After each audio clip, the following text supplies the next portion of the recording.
अस्सलाम वालेकुम नाज़रीन, मैं हूं आपका मेज़बान मुश्ताक अहमद आज़ाद। हम इस वक्त नारायण बाईपास पे मौजूद हैं और हमारे साथ NHA के साथ जो कॉन्ट्रैक्ट पे कंपनी है जो कि यहाँ के रोड वगैरह को मेंटेन भी करती है और स्लाइडिंग के हवाले से भी काम कर रही है। और इस वक्त आप देख रहे हैं कि मेरे पीछे रोड की तामीराती काम जो है वो जारी सारी है, मशीन लगी हुई है। बाईपास पे काम तेज़ी से जारी है, आधे से ज़्यादा बाईपास पे काम हो चुका है। अब तक जो काम है वो काफ़ी हद तक इसको हम कह सकते हैं कि ये मियारी काम है। कहीं कहीं पे थोड़ी बहुत है, वो इनसे पूछेंगे उसकी क्या वजह है और ये जो स्लाइडिंग के हवाले से इनकी अब तक क्या प्रोग्रेस है और इतनी इनकी कंपनी अब तक क्या कर रही है। तो सबसे पहले हम फजल हक साहब से बात करेंगे। फजल हक, आपका शुक्रिया, बताओ कि आपकी कंपनी क्या क्या काम कर रही है और आपकी कंपनी के यहाँ पर प्रोजेक्ट कौन कौन से। सलाम, आपका शुक्र कि आप यहाँ आए हैं। हमारा तो ये बाईपास पे काम कर रहे हैं, हम ये कांक्रीट कर रहे हैं, यहाँ रिजल्ट बनता है। तो हमारा पीछे नारायण से लेकर जलकट तक, बाबूसर टॉप तक जहाँ स्लाइडिंग होता है उसको हम मसलन सफाई हम कर रहे हैं रोड की।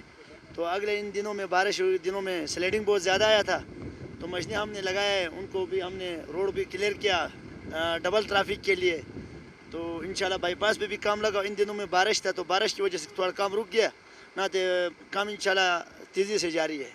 अच्छा, अपना तोकीर भाई, आप भी यहाँ पर ज़िम्मेदार हैं, ये बताइए कंपनी कौन सी है और इस कंपनी का कॉन्टैक्ट के हवाले से बताइएगा। दूसरा, अभी तक जो स्लाइडिंग आपने खोली है उसमें KDA का कितना अमल दखल है। सर ये हमारा RDC कंपनी है, इधर नारायण से बाबूसर टॉप तक हमारे पास काम है। उसके बाद ये हमने रिजिट भी किया है और इसमें एसफाल्ट भी किया हमने 36-37 किलोमीटर, और जिसमें बटकुंडी का एक ब्रिज भी आता है। और ये नारायण बाईपास 1.5 किलोमीटर की रिजिट है, 1 फुट इसकी थिकनेस है। अच्छा, और स्लाइडिंग के हवाले से सर स्लाइडिंग बहुत ज़्यादा आती है। बड़वई में हमारी मशीन खड़ी है, एक बेसर में, और 2 मशीनें हमारी नारायण में खड़ी हैं इस टाइम। अच्छा, इस वक्त माशाल्लाह आपकी ये जो मशीन एक बेसल पे खड़ी है। तो नाज़रीन, ये बड़ी अच्छी ब्रेकिंग न्यूज़ है, हमने बड़ी कोशिश की और NHA इस बात के लिए काबिल तहसीन है, काबिल सताइश है कि उन्होंने एक मशीन जो है वो बेसल में खड़ी कर दी। अब इंशाल्लाह जो नारायण से जलखट तक बाबूसर टॉप तक रोड बंद हो ही नहीं सकता। अगर हुआ भी तो आधे घंटे 2 घंटे में खुल जाएगी, क्योंकि एक मशीन बेसल में है, बाकी 2 मशीन इनकी यहाँ पे। अच्छा, ये बताएं KDA का इस सारे से क्या लेना देना है। KDA का सर सिर्फ हमने एक स्लाइडिंग में उनका लोडर था, जलखट में गया था, सिर्फ एक लोडर बस। उसके अलावा उसने हमारे साथ कोई काम नहीं किया। उसका डीजल भी हमने दिया, उनके पास डीजल नहीं था, सिर्फ एक लोडर गया था उनका जलखट। नहीं, KDA ने जो अपने शावर रखा है ये लोगों के होटल तोड़ने के लिए रखा हुआ है। वो उसके बारे में हमारा नहीं है वैसे, वैसे आप सर्विस हैं, आप बताएं जो इन्होंने जो मशीन रखी हुई, जो शावर रखा हुआ है, वो किस काम के लिए रखा हुआ है। वो उनका अपना एक इदारा है, वो यहाँ मौजूद है, वो अपना काम वो खुद जानते क्या करते। मगर हमारे साथ उन्होंने एक दिन लोडर दिया था, तो मसलन डीजल उसमें हमने बोला था डीजल हम अपना इस्तेमाल करेंगे। अच्छा। तो हम 5-6 घंटे उनका लोडर इस्तेमाल किए, और वो अलग इदारा है, हम अलग काम करें। हमारा उनका काम में दखल देना हमारे काम ने कि क्यों खड़ा किया या नहीं किया, उनका अपना काम है। नहीं, मैं आपने कहा ना अभी तक आप माशाल्लाह काफ़ी अर्से से यहाँ काम कर रहे हैं, सीज़न में आप यहीं पे हैं। तो एक दफ़ा उन्होंने आपको शावर दिया था, लोडर दिया था, जिसकी डीजल आपने खुद प्रोवाइड किया है। तो फिर KDA का वो लोडर किस काम के लिए, क्यों वो लोगों को होटल गिरा रहा है या। होटल गिराने का हमारे को पता नहीं, अगर उनका कानून के मुताबिक वो गिराते हैं तो गिरा सकते हैं, वो हमारे को पता नहीं। हमारा ये काम है कि हमारे को उन्होंने एक दिन दिया था, और वो नारायण में खड़े हैं, यहाँ काम करते हैं नहीं करते हैं, उनका अपना काम है, हमारा अपना काम है, हम किसी के काम में दखल नहीं दे रहे हैं। अच्छा, आप माशाल्लाह यहाँ का तजुर्बेकार हैं, आप यहाँ के मकामी हैं। आप ये समझते हैं कि अगला स्पेल में जो ज़्यादातर स्लाइडिंग किस किस एरिया में आ सकती है। आगे सर बेसर में आ सकती है, और आगे चकड़ बेला जगह इधर से 3 किलोमीटर आगे उधर आ सकती है। सोनी अबशार के करीब, सोनी के करीब उधर से थोड़ा पीछे का जी वहाँ पर आ सकती है। लेकिन आपने बेसले में एक गाड़ी खड़ी की है, यहाँ भी है एक्सीवेटर बेसर में भी खड़ा है, बड़वे में एक मशीन है। तो एक मशीन हमारे पास इधर नारायण गोरे ग्रेशर के साथ हमने खड़ा किया है, तो जहाँ पे बारिश होती है स्लाइडिंग। तो कितने मशीन इस वक्त मौजूद है। 3 मशीनें हमारे पास मौजूद है। 3 मशीनें, एक आपने नारायण से शुरू में खड़ी की, एक नारायण में खड़ी की और एक आपने बेसल में खड़ी की है। तो NHA की ये बड़ी अच्छी कारकर्दगी है कि अच्छा, उस दिन जब शहरी में आपकी स्लाइडिंग हुई थी तो ये जो मशीन आपकी आई थी कहाँ से आई थी।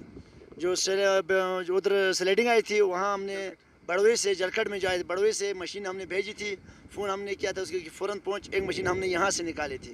मगर हम पीछे जाने में इधर चकड़बेला बोलते हैं, बटकुनी के पीछे नारा से वहाँ बंद था, तो हम उधर लगे ही हैं। तो दूसरा मशीन जो बड़वे से गया था उसमें शेरी का उसको क्लियर किया स्लेट को। अपना तोकीर भाई, जो आने वाले सियाह हैं, क्योंकि आप एक ज़िम्मेदार इदारे से आपका ताल्लुक़ है, उनके साथ आपका इल्हाक़ है, कॉन्टैक्ट है, और आपका काम ही जो है वो स्लाइडिंग और रोड की मेंटेनेंस करना। तो आप आने वाले सयाहों को क्या पैगाम देते हैं कि यहाँ पर कोई स्लाइडिंग से रोड में फंस नहीं सकते, या ये जगह महफूज है, या नीचे जो है वो बिल्कुल मुस्तनद खड़ा हुआ है? बिल्कुल सर, नारायण से बाबूसर टॉप तक कोई मसला नहीं है। अगर स्लाइडिंग आ भी गया, घंटे का काम हम इंशाल्लाह आधे घंटे में करके रोड को जल्द क्लियर करेंगे, कोई मसला भी नहीं है। उनके साथ ही खड़े होंगे, आप उनके जहाँ जो मुश्किलात होगा मुश्किलात में उनके साथ ही होंगे इंशाल्लाह। ये बड़ी अच्छी बात है जी, आपका बहुत शुक्रिया। नीचे जो है आने वाले टूरिस्टों के साथ खड़ा हुआ है, और कभी भी नारायण से लेकर बाबूसर टॉप तक का रोड जो है वो कभी भी बंद नहीं हुआ। ज़्यादा से ज़्यादा ये हुआ कि अगर रात में बड़ी स्लाइडिंग आई हुई हो तो रात में वो काम करने में थोड़ी दुश्वारी होती है, या दिन में बड़ी स्लाइडिंग में तो मशीनरी कम होने की वजह से या मशीनरी दूर होने की वजह से टाइम लग सकता है। लेकिन नारायण से बाबूसर टॉप या नारायण का जो रोड है वो कभी भी बंद नहीं हो सकता। हमारे साथ बड़े ज़िम्मेदार लोग हैं, इनका मौक़िफ़ ये है कि रोड कभी बंद नहीं हो सकता। और इस वक्त भी आप देख रहे हैं कि बाईपास पे काम तेज़ी से जारी है। प्रोग्राम को लाइक कीजिएगा, शेयर कीजिएगा, और कमेंट्स में नीचे के चाहने वाले, अच्छी टूरिज़म के चाहने वाले, पाकिस्तान की बेहतरी के चाहने वाले अपनी मौजूदगी के साथ ज़रूर दिलाइएगा। फजल भाई ज़्यादा से कुछ कहना चाह रहे हैं? मैं बोलता हूँ यार RDC एक कंपनी है, उसका काम जारी है इंशाल्लाह। 1.5 महीने में ये काम भी हम ख़त्म कर देंगे इंशाल्लाह। आखिर में फिर आपसे ज़्यादा से पूछूं कि ये बाईपास का जो काम है ये कब तक ख़त्म हो जाएगा? इंशाल्लाह 1.5 महीना लगेगा इंशाल्लाह। मज़ीद 1.5 महीने लगेगा। तो इसकी ये सीज़न नहीं लगेगा। अभी 14 अगस्त आ रहे हैं, रश बनती है यहाँ पे, रश में तो काम वहाँ स्लो हो जाता है। तो ये रश मश अगर कम हो तो इंशाल्लाह महीने 1.5 में हम ख़त्म कर देते हैं। बारह टूरिस्ट के लिए ये भी अच्छी बात है कि नेक्स्ट में जब आप आएंगे तो आपके लिए ये जो है ये एक बड़ा अच्छा मोटरवे बन जाएगा बाईपास, और बाईपास पे आप गाड़ी भी खड़ी कर सकेंगे। और गाड़ियों को आप, क्योंकि जो मैं देख रहा हूँ तो यहाँ पर तकरीबन एक फ्लो में 4 गाड़ियाँ जा सकती हैं। तो ये बड़ी अच्छी बात है जी। आपका बहुत शुक्रिया।